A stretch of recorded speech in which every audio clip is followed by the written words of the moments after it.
I'd like to tell you about the strangest secret in the world. Some years ago, the late Nobel Prize-winning Dr. Albert Schweitzer was being interviewed in London, and a reporter asked him, "Doctor, what's wrong with men today?" And the great doctor was silent a moment, and then he said, "Men simply don't think." It's about this that I want to talk with you. We live today in a golden age. This is an era that man has looked forward to, dreamed of, and worked toward for thousands of years. But since it's here, we pretty well take it for granted. We in America are particularly fortunate to live in the richest land that ever existed on the face of the earth, a land of abundant opportunity for everyone. But do you know what happens? Well, let's take 100 men who start even at the age of 25. Do you have any idea what will happen to those men by the time they're 65? These 100 men who all start even at the age of 25 believe they're going to be successful. If you asked any one of these men if he wanted to be a success, he'd tell you he did. And you'd notice that he was eager toward life, that there was a certain sparkle to his eye, an erectness to his carriage, and life seemed like a pretty interesting adventure to him. But by the time they're 65, 1 will be rich. 4 will be financially independent. 5 will still be working. 54 will be broke. Now think a moment. Out of the 100, only 5 make the grade. Now why do so many fail? What has happened to the sparkle that was there when they were 25? What's become of the dreams, the hopes, the plans? And why is there such a large disparity between what these men intended to do and what they actually accomplished? When we say about 5% achieve success, we have to define success. And here's the best definition I've ever been able to find. Success is the progressive realization of a worthy ideal. If a man is working toward a predetermined goal and knows where he's going, that man is a success. If he's not doing that, he's a failure. Success is the progressive realization of a worthy ideal. Rollo May, the distinguished psychiatrist, wrote a wonderful book called Man's Search for Himself. And in this book he says, the opposite of courage in our society is not cowardice. It is conformity. And there you have the trouble today. It's conformity, people acting like everyone else without knowing why, without knowing where they're going. Now think of it. In America right now, there are over 18 million people 65 years of age and older. And most of them are broke. They're dependent on someone else for life's necessities. Now, we learn to read by the time we're 7. We learn to make a living by the time we're 25. Usually by that time, we're not only making a living, we're supporting a family. And yet by the time we're 65, we haven't learned how to become financially independent in the richest land that has ever been known. Why? We conform. And the trouble is that we're acting like the wrong percentage group, the 95 who don't succeed. Now, why do these people conform?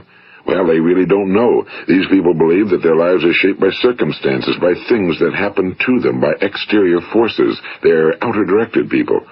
A survey was made one time that covered a lot of men, working men, and these men were asked, "Why do you work? Why do you get up in the morning?"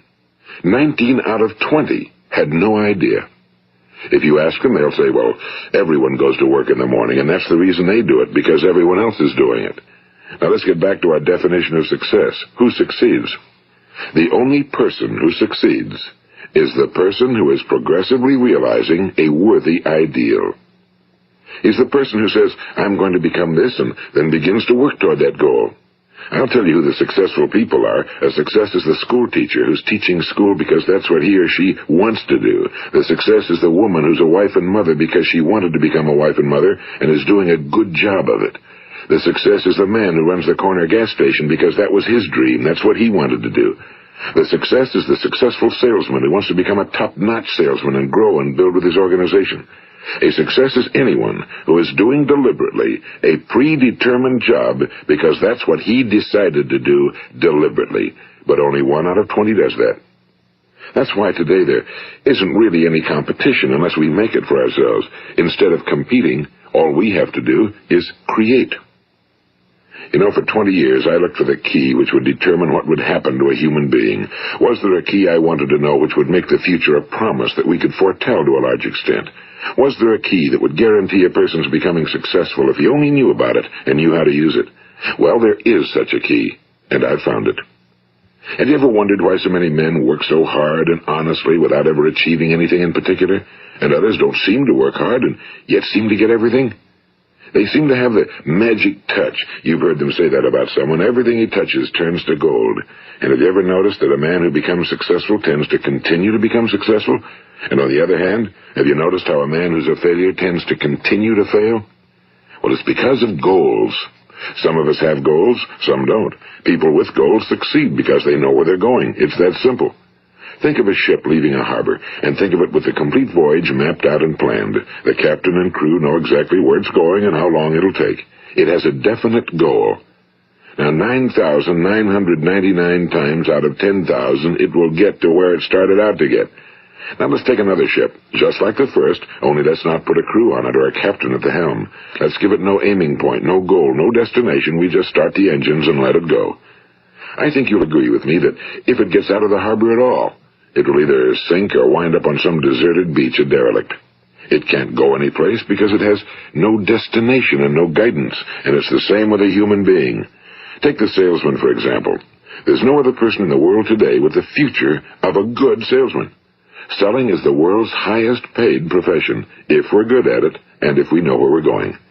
Every company needs top-notch salesmen, and they reward those men. The sky's the limit for them. But how many can you find?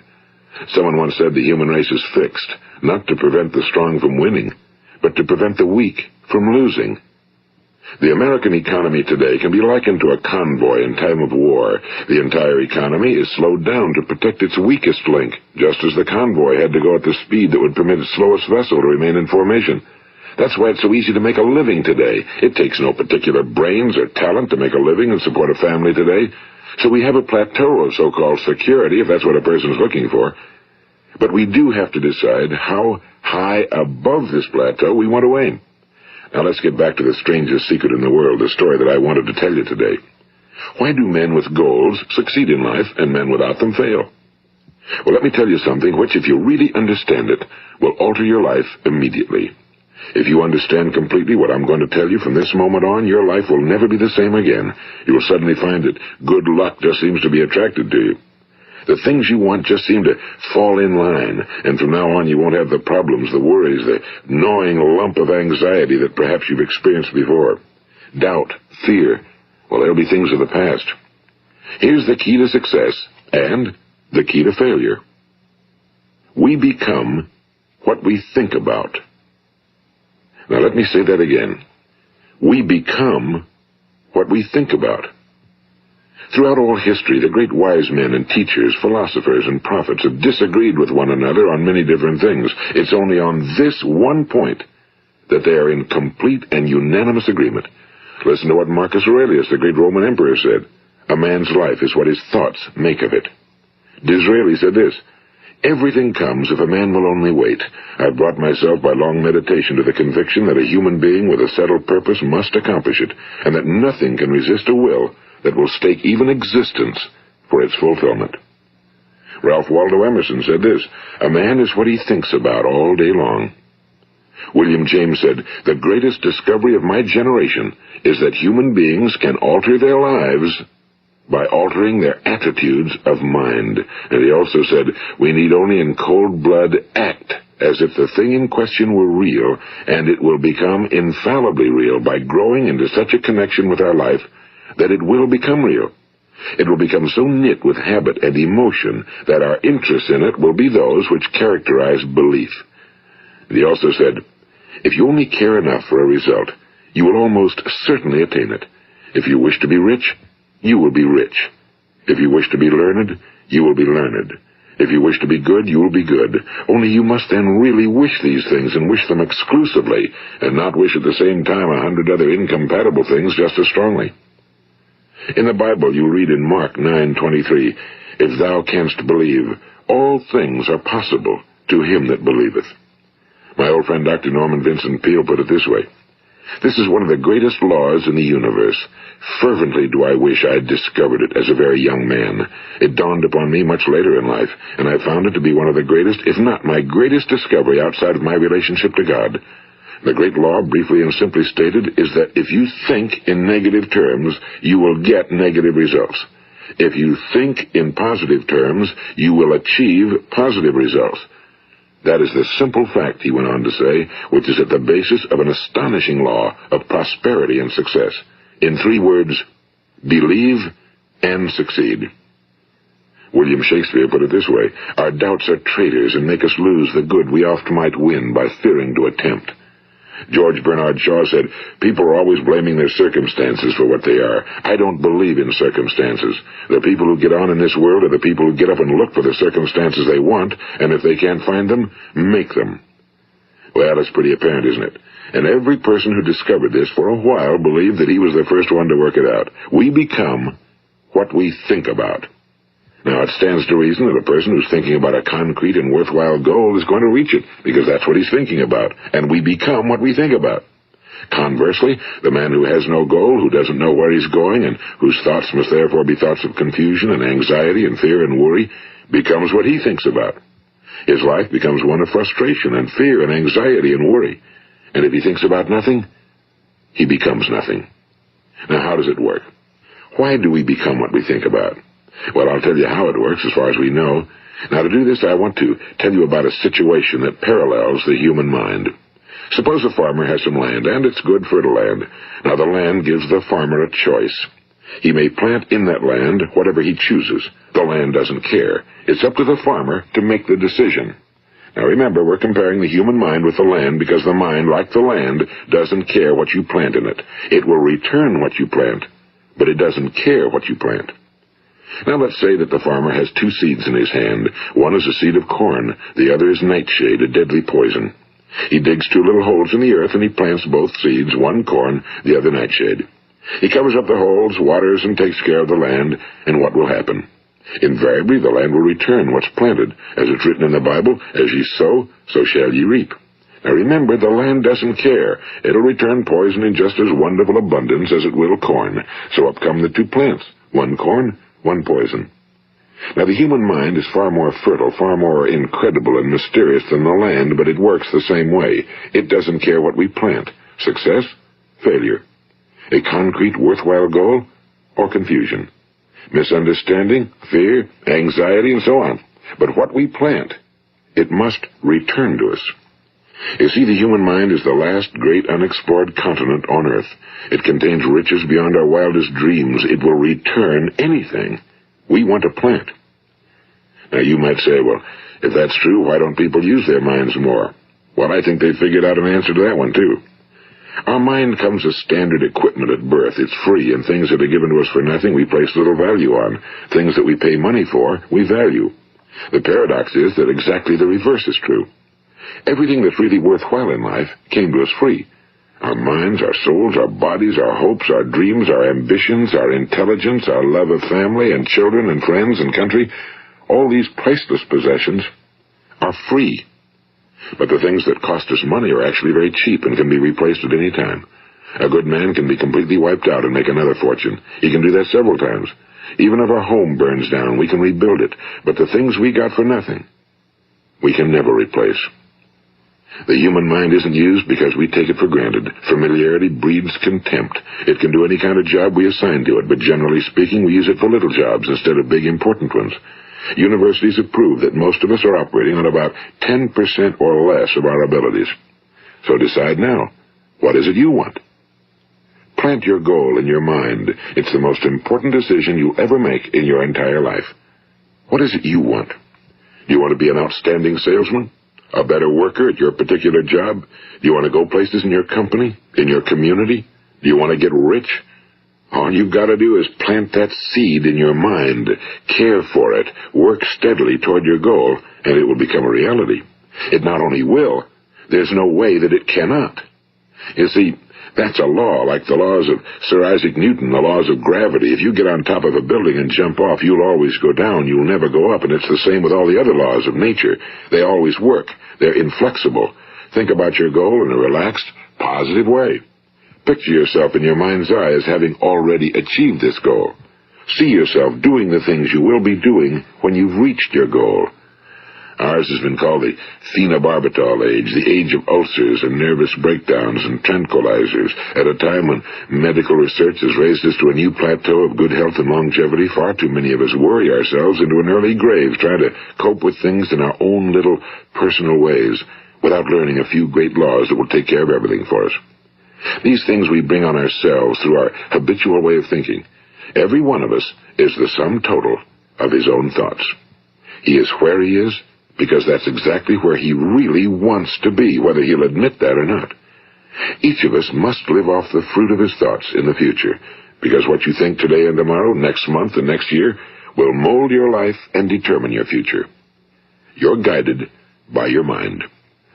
I remember one time I was driving through eastern Arizona, and I saw one of those giant earth-moving machines roaring along the road at about 35 miles an hour with what looked like 30 tons of dirt in it. A tremendous, incredible machine, and there was a little man perched way up on top with the wheel in his hands guiding it. And as I drove along, I was struck by the similarity of that machine to the human mind. Just suppose you're sitting at the controls of such a vast source of energy.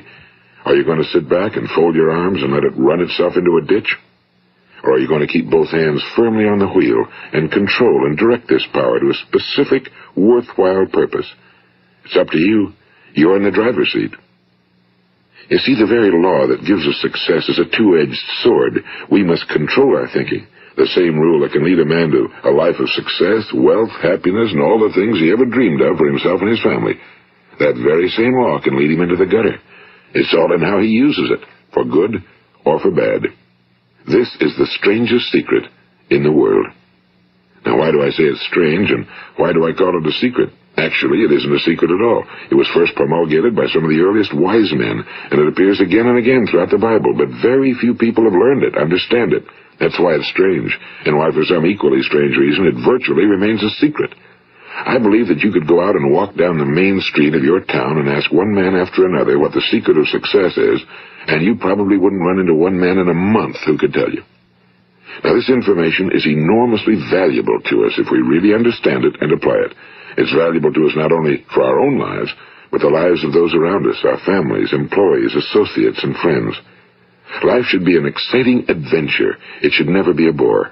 A man should live fully, be alive. He should be glad to get out of bed in the morning. He should be doing a job he likes to do because he does it well. One time I heard Grove Patterson, the great late editor-in-chief of the Toledo Daily Blade, make a speech, and as he concluded his speech, he said something I've never forgotten. He said, "My years in the newspaper business have convinced me of several things. Among them, that people are basically good, and that we came from someplace, and we're going someplace. So we should make our time here an exciting adventure. The architect of the universe didn't build a stairway leading nowhere." And the greatest teacher of all, the carpenter from the plains of Galilee, gave us the secret time and time again. As ye believe, so shall it be done unto you. I've explained the strangest secret in the world and how it works. Now, on this side, I want to explain how you can prove to yourself the enormous returns possible in your own life by putting this secret to a practical test. I want you to make a test that will last 30 days. It isn't going to be easy, but if you'll give it a good try, it will completely change your life for the better. Now, back in the 17th century, Sir Isaac Newton, the English mathematician and natural philosopher, gave us some natural laws of physics which apply as much to human beings as they do to the movement of bodies in the universe. And one of these laws is that for every action, there is an equal and opposite reaction. Simply stated, as it applies to you and me, it means we can achieve nothing without paying the price. The results of your 30-day experiment will be in direct proportion to the effort you put forth. To be a doctor, you must pay the price of long years of difficult study. To be successful in selling, and remember that each of us succeeds to the extent of his ability to sell. Selling our families on our ideas, selling education in schools, selling our children on the advantages of living the good and honest life, selling our associates and employees on the importance of being exceptional people. To, of course, the profession of selling itself. But to be successful in selling our way to the good life, we must be willing to pay the price. Now, what is that price? Well, it's many things. First, it's understanding emotionally, as well as intellectually, that we literally become what we think about, that we must control our thoughts if we're to control our lives. It's understanding fully that as ye sow, so shall ye reap. Second, it's cutting away all fetters from the mind and permitting it to soar as it was divinely designed to do. It's the realization that your limitations are self-imposed and that the opportunities for you today are enormous beyond belief. It's rising above narrow-minded pettiness and prejudice.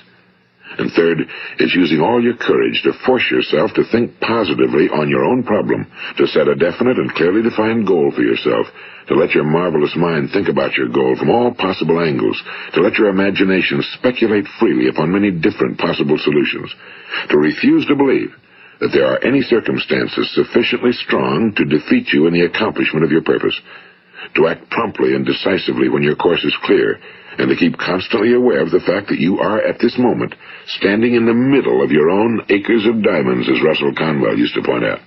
And fourth, save at least 10% of every dollar you earn.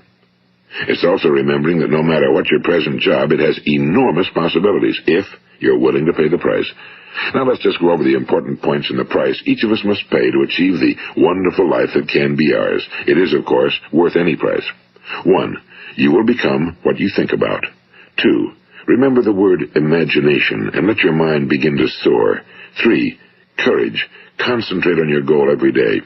4. Save 10% of what you earn. And 5. Action. Ideas are worthless unless we act on them. Now, I'll try to outline the 30-day test I want you to make. Keep in mind that you have nothing to lose by making this test and everything you could possibly want to gain. There are two things that may be said of everyone. Each of us wants something, and each of us is afraid of something. I want you to write on a card what it is you want more than anything else. It may be more money. Perhaps you'd like to double your income or make a specific amount of money. It may be a beautiful home. It may be success at your job. It may be a particular position in life. It could be a more harmonious family. Each of us wants something. Now write down on your card specifically what it is you want. Make sure it's a single goal and clearly defined. You needn't show it to anyone, but carry it with you so that you can look at it several times a day. Think about it in a cheerful, relaxed, positive way each morning when you get up, and immediately you have something to work for, something to get out of bed for, something to live for. Look at it every chance you get during the day and just before going to bed at night. And as you look at it, remember that you must become what you think about, and since you're thinking about your goal, you realize that soon it will be yours. In fact, it's yours really the moment you write it down and begin to think about it. Look at the abundance all around you as you go about your daily business. You have as much right to this abundance as any other living creature. It's yours for the asking. Now we come to the difficult part. Difficult because it means the formation of what is probably a brand new habit, and new habits are not easily formed. Once formed, however, it will follow you for the rest of your life. Stop thinking about what it is you fear. Each time a fearful or negative thought comes into your consciousness, replace it with a mental picture of your positive and worthwhile goal. And there will come times when you'll feel like giving up. It's easier for a human being to think negatively than positively. That's why only 5% are successful. You must begin now to place yourself in that group. For 30 days, you must take control of your mind. It will think about only what you permit it to think about. Each day for this 30-day test, do more than you have to do. In addition to maintaining a cheerful, positive outlook, give of yourself more than you've ever done before. Do this knowing that your returns in life must be in direct proportion to what you give. The moment you decide on a goal to work toward, you're immediately a successful person. You are then in that rare and successful category of people who know where they're going. Out of every 100 people, you belong to the top 5. Don't concern yourself too much with how you're going to achieve your goal. Leave that completely to a power greater than yourself. All you have to do is know where you're going. The answers will come to you of their own accord and at the right time. Remember these words from the Sermon on the Mount, and remember them well. Keep them constantly before you this month of your test. Ask, and it shall be given you. Seek, and ye shall find. Knock, and it shall be opened unto you. For every one that asketh receiveth, and he that seeketh findeth, and to him that knocketh it shall be opened. It's as marvelous and as simple as that. In fact, it's so simple that in our seemingly complicated world, it's difficult for an adult to understand that all he needs is a purpose and faith. For 30 days, do your very best. If you're a salesman, go at it as you've never done before, not in a hectic fashion, but with the calm, cheerful assurance that time well spent will give you the abundance in return you deserve and want. If you're a homemaker, devote your 30-day test to completely giving of yourself without thinking about receiving anything in return, and you'll be amazed at the difference it makes in your life. No matter what your job, do it as you've never done it before for 30 days. And if you've kept your goal before you every day, you'll wonder and marvel at this new life you've found. Dorothea Brand, the outstanding editor and writer, discovered it for herself and tells about it in her fine book, Wake Up and Live. Her entire philosophy is reduced to the words, act as though it were impossible to fail. She made her own test with sincerity and faith, and her entire life was changed to one of overwhelming success. Now, you make your test for 30 full days. Don't start your test until you've made up your mind to stick with it. You see, by being persistent, you're demonstrating faith. Persistence is simply another word for faith. If you didn't have faith, you'd never persist. If you should fail during your first 30 days, by that I mean suddenly find yourself overwhelmed by negative thoughts, you've got to start over again from that point and go 30 more days. Gradually, your new habit will form until you find yourself one of that wonderful minority to whom virtually nothing is impossible. And don't forget the card. It's vitally important as you begin this new way of living. On one side of the card, write your goal, whatever it may be. On the other side, write the words we've quoted from the Sermon on the Mount. Ask, and it shall be given you. Seek, and ye shall find. Knock, and it shall be opened unto you. Nothing great was ever accomplished without inspiration. See that during these crucial first 30 days, your own inspiration is kept at a peak. And above all, don't worry. Worry brings fear, and fear is crippling. The only thing that can cause you to worry during your test is trying to do it all yourself. Know that all you have to do is hold your goal before you. Everything else will take care of itself. Remember also to keep calm and cheerful. Don't let petty things annoy you and get you off course. Now, since making this test is difficult, some will say, why should I bother? Well, look at the alternative. No one wants to be a failure. No one really wants to be a mediocre individual. No one wants a life constantly filled with worry and fear and frustration. Therefore, remember that you must reap that which you sow. If you sow negative thoughts, your life will be filled with negative things. If you sow positive thoughts, your life will be cheerful, successful, and positive. Now, gradually, you will have a tendency to forget what you've heard on this recording. Play it often. Keep reminding yourself of what you must do to form this new habit. Gather your whole family around at regular intervals and listen to what's been said here. You know, most men will tell you that they want to make money without understanding the law. The only people who make money work in a mint. The rest of us must earn money. This is what causes those who keep looking for something for nothing or a free ride to fail in life. The only way to earn money is by providing people with services or products which are needed and useful. We exchange our time and our product or service for the other man's money. Therefore, the law is that our financial return will be in direct proportion to our service. Now, success is not the result of making money. Making money is the result of success, and success is in direct proportion to our service. Most people have this law backwards. They believe that you're successful if you earn a lot of money. The truth is that you can only earn money after you're successful. It's like the story of the man who sat in front of the stove and said to it, "Give me heat, and then I'll add the wood." How many men and women do you know, or do you suppose there are today, who take the same attitude toward life? There are millions. We've got to put the fuel in before we can expect heat. Likewise, we've got to be of service first before we can expect money. Don't concern yourself with the money. Be of service.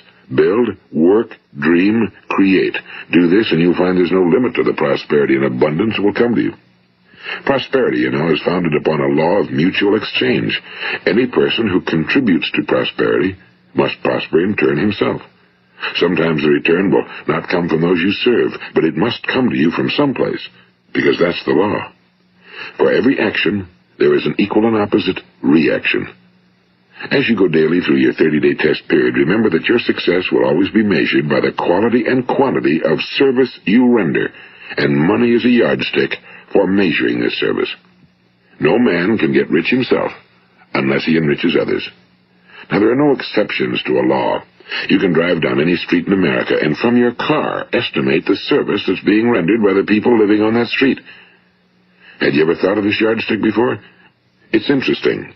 Some, like ministers and priests and other devoted people, measure their returns in the realm of the spiritual, but again, their returns are equal to their service. Once this law is fully understood, any thinking person can tell his own fortune. If he wants more, he must be of more service to those from whom he receives his return. If he wants less, he has only to reduce his service. This is the price you must pay for what you want. If you believe you can enrich yourself by deluding others, you can end only by deluding yourself. It may take some time, but just as surely as you breathe, you'll get back what you put out. Don't ever make the mistake of thinking you can avert this. It's impossible. The prisons and the streets where the lonely walk are filled with people who tried to make new laws just for themselves. We may avoid the laws of man for a while, but there are greater laws that cannot be broken. An outstanding medical doctor recently pointed out 6 steps that will help you realize success. 1. Set yourself a definite goal. 2. Quit running yourself down. 3. Stop thinking of all the reasons why you cannot be successful and instead think of all the reasons why you can. 4. Trace your attitudes back through your childhood and try to discover where you first got the idea you couldn't be successful, if that's the way you've been thinking. 5. Change the image you have of yourself by writing out a description of the person you would like to be. And 6. Act the part of the successful person you have decided to become. The doctor who wrote those words is a noted West Coast psychiatrist, Dr. David Harold Fink. Do what the experts since the dawn of recorded history have told you must do. Pay the price by becoming the person you want to become. It's not nearly as difficult as living unsuccessfully. Make your 30-day test, then repeat it again, and each time it will become more a part of you until you'll wonder how you could ever have lived any other way. Live this new way, and the floodgates of abundance will open and pour over you more riches than you may have dreamed existed. Money? Yes, lots of it. But what's more important, you'll have peace. You'll be in that wonderful minority who lead calm, cheerful, successful lives. Start today. You have nothing to lose, but you have a whole life to win. This is Earl Nightingale, and thank you.